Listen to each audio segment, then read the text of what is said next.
C'est le premier numéro de votre émission Regard croisé sur New World Info, premier numéro de l'année 2023.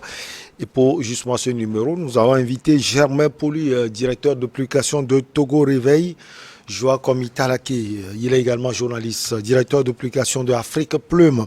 Et puis le doyen Fioclo Adangbenou, en 2023 commence très bien, directeur de publication de l'Enquêteur. Avec eux, nous allons parler du décès du pape Benoît XVI. Nous allons également parler de la Côte d'Ivoire. Les 46 militaires ivoiriens vont bientôt rentrer dans leur pays. Ce sont les propos du président ivoirien Alassane Dramane Ouattara. Puis Brésil, Lula officiellement président du pays Oriverde. On termine par le Togo, accord pour l'augmentation du SMIC. On va saluer nos invités. On commence par le doyen qu'on retrouve. Doyen, bonjour, vous allez bien? Bonjour Michel, bonjour à mes collègues sur ce plateau. Bonne et heureuse année à la direction de New York TV.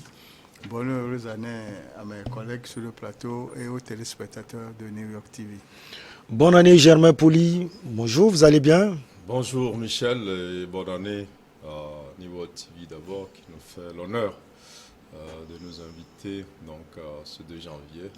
Bonne et heureuse année à la direction générale pour ce travail énorme que cette chaîne panafricaine a abattu, qui est une vraie fierté aujourd'hui en Afrique, après l'épisode du mondial et après les autres projets aussi qui s'annoncent pour le futur.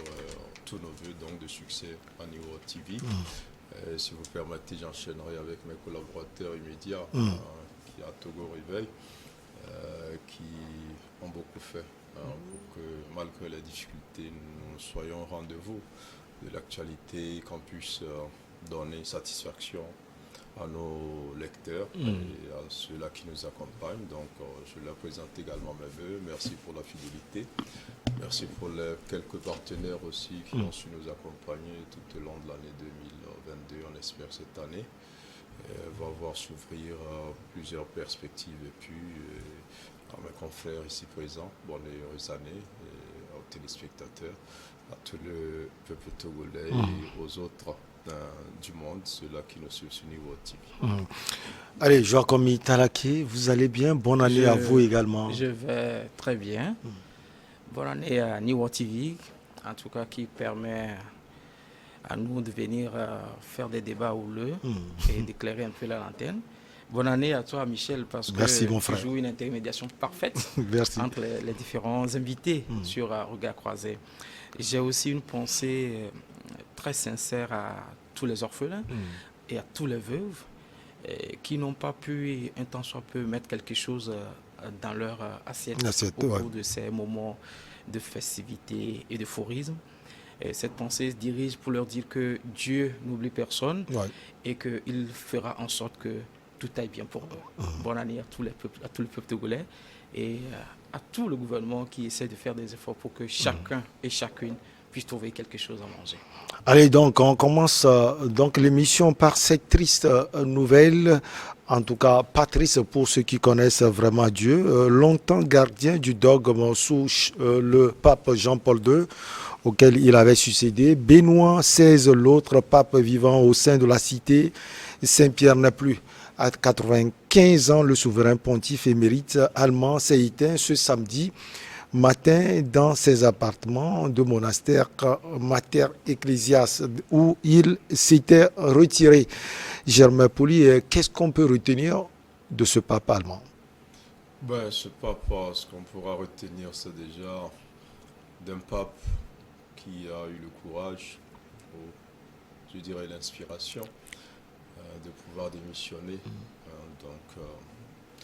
de son poste au moment où l'âge prenait le dessus, au moment où il s'est rendu compte qu'il était incapable de poursuivre la lourde mission lui confiée par toute l'Église catholique.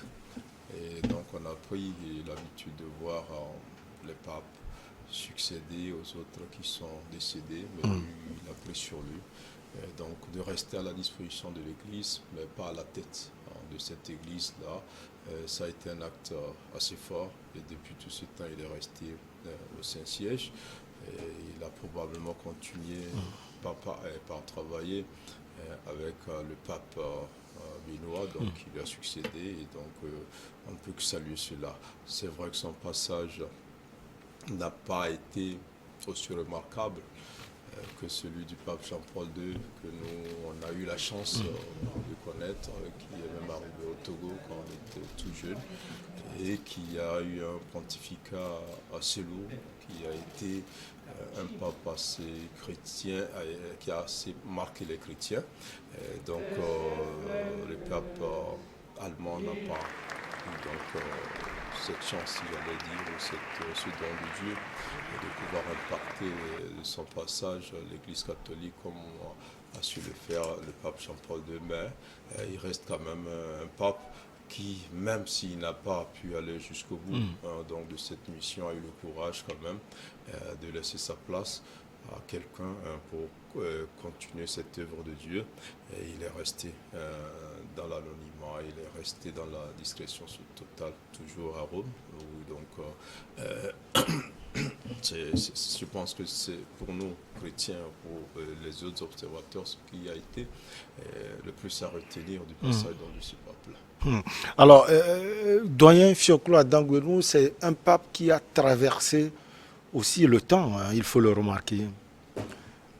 Quand il était élu pape le 19 avril 2005, il était le successeur de Jean-Paul II.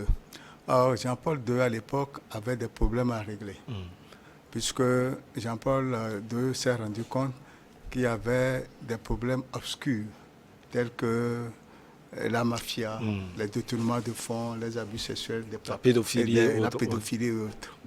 Mais malheureusement, il est décédé. Et quand celui-ci lui a succédé, le 11 février 2013, il a annoncé sa décision de se démettre du titre du pape.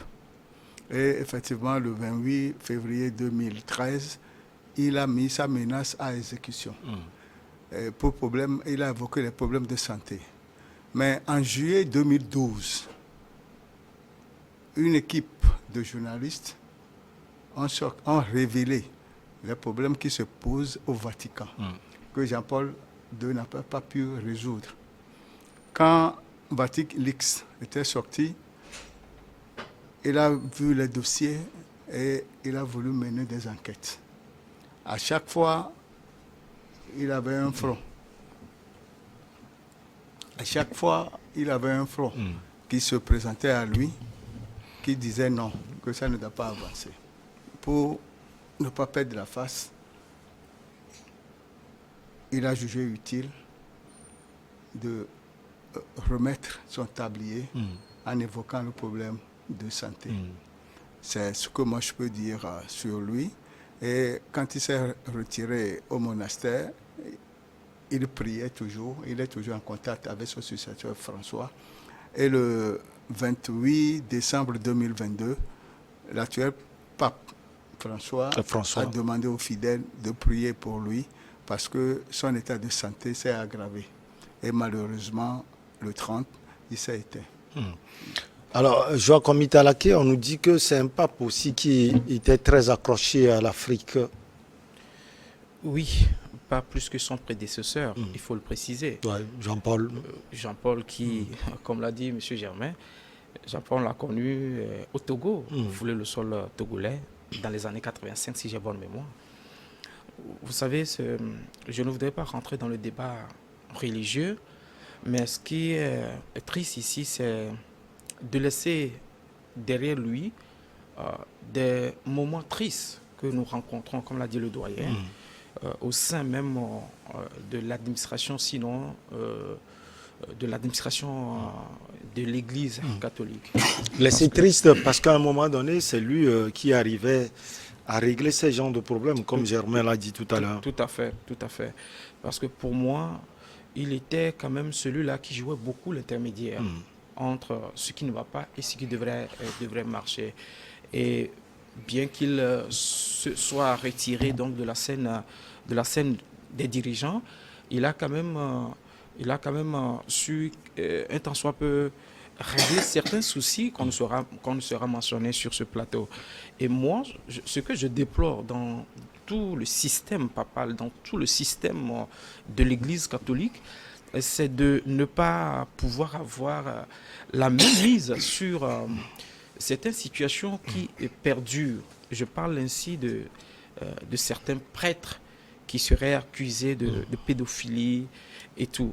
Alors, je trouve que c'est vraiment un coup dur pour toute l'Église catholique, étant donné que l'Église, en réalité, devrait être ce lieu-là où aucune soupçon, en tout cas, aucune tâche ne devrait donc venir de la tête des personnes qui sont censées être tellement pieuses par rapport à la moralité.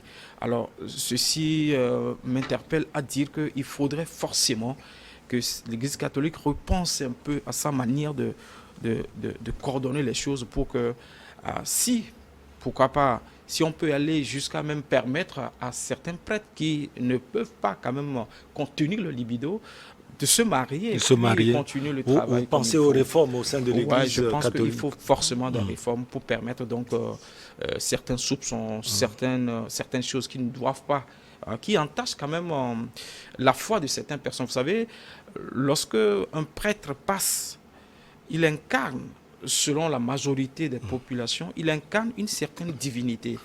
Alors, lorsqu'on vous dit que ce prêtre-là, il serait accusé de pédophilie, vous comprendrez que ça met un choc dans la mentalité de beaucoup de personnes. Et ceci, pour moi, n'est pas vraiment du ressort biblique. Il faudrait une profonde réforme pour permettre à l'Église catholique de pouvoir faire des avancées en termes de foi. Alors, notre triste pensée à toute la famille catholique, à toute la famille personnelle du pape qui vient de tirer sa révérence, et que ses œuvres le suivent et que Dieu l'accueille dans son paradis. Alors, comme il a dit, le pape part, mais les problèmes sont toujours là, Germain Pauly, puisqu'il était l'un des architectes, si on peut le dire, contre ces pratiques au sein de l'Église catholique. Oui, les problèmes sont là. Les problèmes étaient là avant lui. Jean-Paul II, qu'on apprécie énormément aussi, aurait pu les régler, mais il n'a pas pu finalement les régler. Et il laisse donc une patate chaude à ses successeurs. Benoît XVI a démissionné, mais aujourd'hui on constate quand même que l'Église fait l'effort de commencer déjà par reconnaître les abus donc, de ces prêtres, parfois de ces évêques qui ont abusé des femmes, qui ont abusé des petits-enfants, et dont les plaintes fusent un peu partout donc dans le monde, dans des pays comme les États-Unis, l'Australie et même récemment donc, en France. Donc aujourd'hui, cette réalité est là. L'Église est obligée d'assumer donc, ces faits-là. Et je pense qu'il y a eu des réformes donc, qui ont été initiées par l'actuel pape, où aujourd'hui les évêques sont obligés de dénoncer, de livrer les prêtres de leur ressort qui se seraient ou s'amuseraient donc, dans ces pratiques-là. Mais c'est vrai que la plaie est là, elle n'est pas totalement guérie, on attend beaucoup plus donc, de l'Église en termes de reconnaissance de ces fautes-là en termes de réparation, parce que certaines victimes aussi demandent réparation. Je dois parler aussi de la situation de certains prêtres qui vivent presque mariés, que l'Église n'arrive pas à reconnaître. Je pense aussi que ce pape qui est décédé aussi a une position sur le port de préservatif aussi, qui à l'époque avait créé des polémiques. Et donc aujourd'hui, certaines réalités sont là. Il faut que l'Église ait le courage de passer à certaines réformes, de reconnaître un certain nombre de choses. Je pense que cette Église, qui est issue d'une très longue tradition, où les réformes ne sont pas aussi faciles qu'on aurait pu l'imaginer, est en train de faire des efforts pour passer à autre chose. Mais après, ce n'est pas aujourd'hui qu'une question qui est propre à l'Église catholique. C'est un peu toutes les églises aujourd'hui. Et les comportements de leurs responsables qui sèment un doute énorme auprès des fidèles qui ne se retrouvent plus totalement dans les hommes de Dieu. Mais ça reste quand même qu'il y a ces religions-là qui se battent pour garder un minimum, et c'est ce que je pense que l'Église catholique est en train de faire. Il faut passer à autre chose, il faut reconnaître tous ces abus-là, il faut demander pardon à toutes ces victimes-là, il faut commencer véritablement par frapper aussi sur ces délinquants qui sont au sein de l'Église. Et je crois que l'Église a pris des notes internes aujourd'hui et qui laisse entrevoir que l'impunité ne sera plus garantie à ces prêtres, à ces hommes de Dieu-là qui s'adonneraient à certains abus. Maintenant, ça va prendre du temps. Ouais. Ça prendra énormément de temps. C'est des débats que les gens n'aiment pas ouvrir, non seulement au sein de la hiérarchie de l'Église, mais au sein même des fidèles. Vous allez voir que certains n'aiment pas du tout qu'on parle mal des prêtres, et certains ferment les yeux sur tout ce qui pourrait se passer. Mais la réalité est là, et je pense que le pape qui est là en ce moment, il sait à sa manière de faire les choses. On espère qu'il y aura de grandes avancées. Mais le pape que nous pleurons aujourd'hui n'a pas eu ce courage d'avancer, il faut le dire, ce n'était pas facile.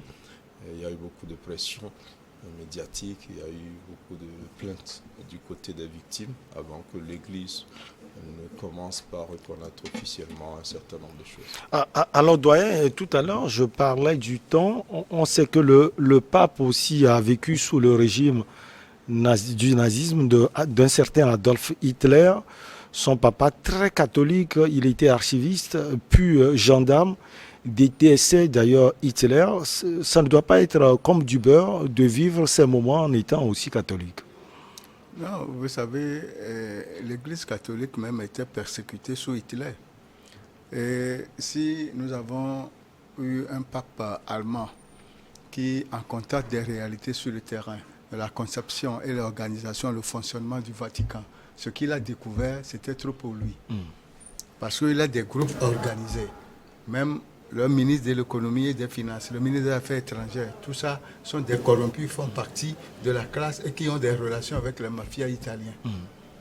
Quand il avait déposé, dans ma connaissance, quand il a demandé les rapports, quand on les a fournis, on les a élaborés et transmis, il a fouillé certains documents, il n'a pas cru que ses proches collaborateurs sont dans ces gens de pétrole. Et pour se retirer, il a évoqué les problèmes de santé. Or, c'est ce dossier-là qui était trop fort pour lui. Bon, il a démissionné en 2013 et il est mort quand cette année, et en 2022. Il a encore de la capacité. Après de 10 ans, il a fait 9 ans et plus. Si c'était vraiment un problème de santé, il n'en serait pas là. C'est pourquoi moi j'ai dit, il a eu ce courage, comme en 1415, comme le pape Grégoire XII, en pareille circonstance aussi a démissionné. On va marquer la petite pause, on revient pour la suite avec vous, chers invités.